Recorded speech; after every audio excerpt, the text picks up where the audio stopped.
नमस्कार। पश्चिम बंगाल एक ऐसा राज्य है जिसने देश को आजादी की लड़ाई दी, साहित्य और विचारधारा दी। लेकिन आज वही बंगाल सवालों के कटघरे में खड़ा है। सवाल सिर्फ ये नहीं है कि बंगाल में हिंसा क्यों हो रही है, सवाल यह है कि क्या बंगाल में लोकतंत्र सुरक्षित है? क्या किसी राज्य में आम आदमी डर के साए में मतदान करे, घर से निकलने से पहले सोचे कि लौटेगा या नहीं? तो क्या उसे सामान्य हालात कहा जा सकता है? हाल के महीनों में बंगाल के कई जिलों से जो तस्वीरें सामने आई, उन्होंने पूरे देश को झकझोर दिया। आग, पत्थर, खून और डर, क्या यही लोकतंत्र है? जब हालात बेकाबू हुए तो मामला अदालत पहुंचा। कोलकाता हाईकोर्ट ने साफ कहा कि अगर राज्य सरकार कानून व्यवस्था नहीं संभाल सकती तो अदालत को हस्तक्षेप करना पड़ेगा।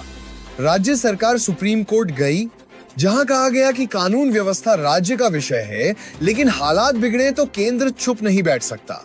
यहीं से राष्ट्रपति शासन की चर्चा तेज हो गई।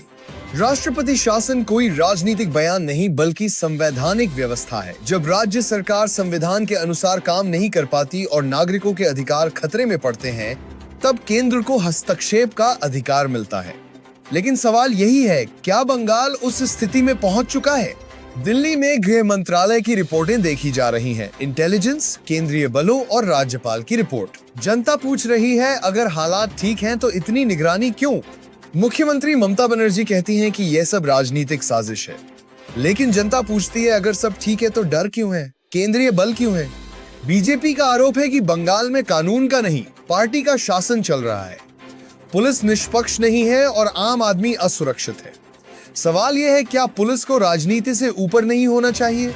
अगर राष्ट्रपति शासन लगता है तो मुख्यमंत्री और मंत्रिमंडल की शक्तियां खत्म होंगी। प्रशासन सीधे संविधान के तहत चलेगा।